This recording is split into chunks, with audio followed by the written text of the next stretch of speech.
as a counseling psychologist, my major focus in teaching is really just developing relationships with students and students with each other, helping them develop relationships, because I feel if there's that connection in terms of safety and trust and all those other pieces, then the material is easier to absorb, easier to learn. And I'm teaching counseling students, so there's so much self-reflection in the courses that I teach that in order to do that, you have to feel safe. And you're usually coming from an undergraduate program that's very competitive, and grades are the major focus.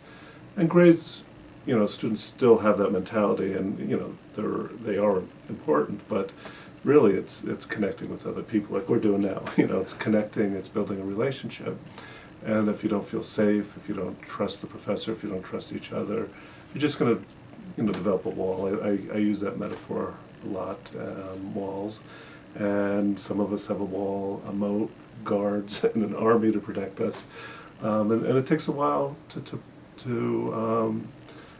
feel comfortable. It's not a judgment, it just is. So I spend a good deal of time really on the relationship, and I think role modeling, I think one of my bigger strengths, we just did the Myers-Briggs, and I kind of already knew this, but is being authentic and real.